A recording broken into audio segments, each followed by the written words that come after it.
What's up, everybody? Thanks again for joining me on our next episode of In the Pink. And if you're not familiar with what in the pink means, this was a term coined way back in the 1500s, before pink was even a color.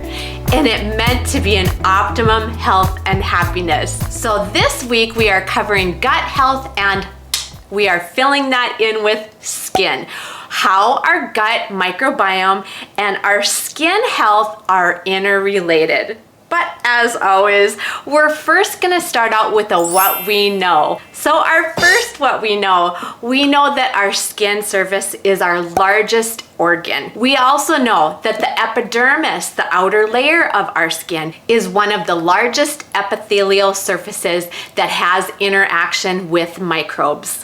And therefore, it's also our first line of defense, our first barrier against microbes. And that surface, of course, is richly perfused with immune cells and, of course, colonized by microbial cells. And our second what we know that our GI tract, meaning our gut, is one of the largest interfaces between the host, meaning our body, and the environment. And we're gonna throw in a little fun fact here. It's estimated that on average, 60 tons of food or our environment is being passed through our GI tract in an average lifetime. 60 tons.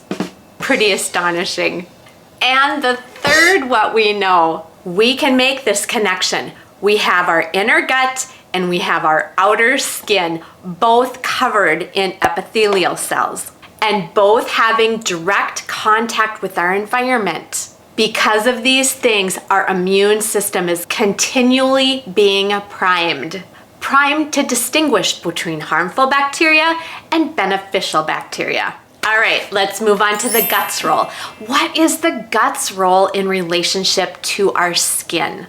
Well, when it comes to our skin health, more and more studies are being done confirming the relationship, linking good skin to a healthy microbiome, to a healthy gut. So the first thing we want to look at, our skin is in constant contact with our gut in what they're now calling a gut-skin axis. We're finding that term used all over in relationship to how our gut is affecting everything. So while symptoms of gut health can vary dramatically, a very good indicator of our gut health is how it is reflected in our skin. Secondly, we know that microbes play a huge role in a wide variety of skin issues. Not only is the skin's microbiome altered when we have skin issues going on, but our gut microbiome is also altered when we have skin issues going on. And the third thing I'm going to touch on, our microbiome is a huge indicator on how our immune system is functioning. It's basically a regulator, and its goal is to maintain homeostasis, a balanced microbiome. Dysbiosis, or having an unbalanced microbiome on our skin or in the gut, is then associated with an unhealthy immune response. And this unhealthy immune response then promotes skin disease. Yep, this gut-skin axis is a thing. Look it up. All right, a fourth thing. More and more studies are showing that where there is gut inflammation, there's also skin inflammation. For example, there was a study done in 2017 on patients with rosacea. These patients with rosacea also had an increased prevalence of GI disorders. Even back in 2012, there was a study done of patients with inflammatory bowel disease. And this population with this disease had higher rates of skin lesions, among other skin disorders. Once again, it's related. And fifth thing, to wrap this up, let's get into some specific skin disorders.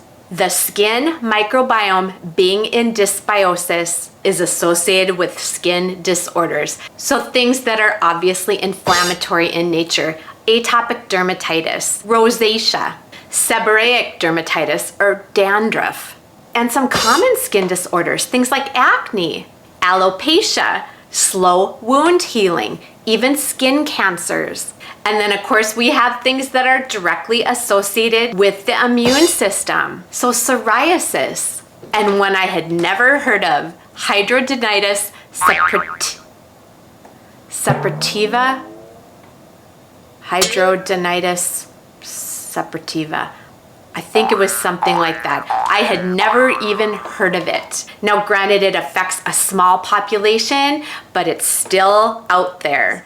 All right, let's move on to some healthy practices. What are things that we can do on a day-to-day basis to keep our gut microbiome in homeostasis and to keep our skin microbiome in homeostasis? First thing we talk about every week, diet. So foods rich in omega-3 fatty acids, rich in omega-6 fatty acids, high in vitamin E content, antioxidant content, and carotenoids. So we think of things like fish, healthy oils such as olive oil, green tea, walnuts, almonds, flaxseed, avocados, mangoes, kale, spinach, and the list goes on, but these are all healthy whole foods with many colors of the rainbow. Next thing, water. Our bodies are composed of a majority of water. We have to stay hydrated because obviously proper levels of hydration keep our skin barrier strong. It protects those skin cells from damage, including damage caused by environmental factors. Proper hydration also promotes our skin to absorb healthy nutrients and also release toxins. It's kind of a big deal. And the next thing, probiotics. Now we know how important probiotics are because we're made of trillions of bacteria, but we want the majority of those bacteria to be working for us and not against us. So probiotics and prebiotic fibers are very important to get into your diet, either by whole foods or preferably by supplementation, because you're never gonna get everything that you need out of today's food sources. Bottom line. All right, let's talk Plexus. Let's talk about how Plexus supplements can fill in these gaps that we are deficient in. Well, we can look at this from a cosmetic standpoint.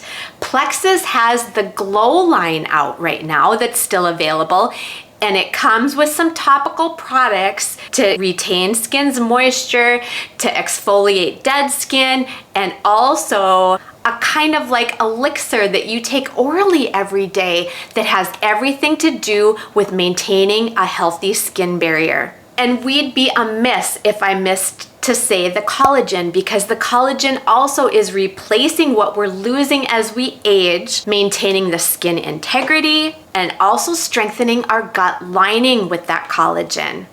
And of course, Microbiome Activating Slim. I'm gonna say it every week because it's their cornerstone product for a reason. It helps with cellular inflammation, it helps with blood sugar stability, and it helps with gut health.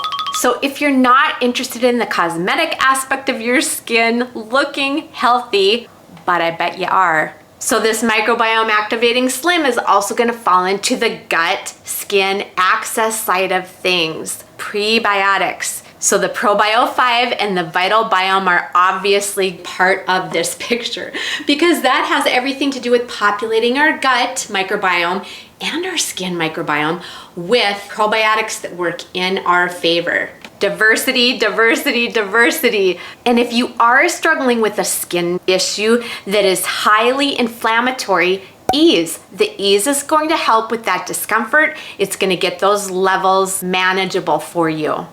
And last but not least, the body cream. If you have not watched my video on the body cream, you guys get over there and watch it. This stuff is a game changer. All right, you guys, thanks for hanging with me till the very end. And if you are new to this Plexus train and have no idea what I am talking about, I'm gonna list in that description box my link. Get on there, nose around, ask me some questions. Curiosity is gonna get you on that train every time. I'm also gonna list in that description box links to some of the products we have talked about today. I'm also gonna include a playlist right there of our last series called Ingredient Throwdown, so you can find some specific information on just a product alone. And you just might wanna join me here again next week, because what happens in the gut does not stay in the gut. It affects everything, which is gonna lead into many more episodes of In the Pink.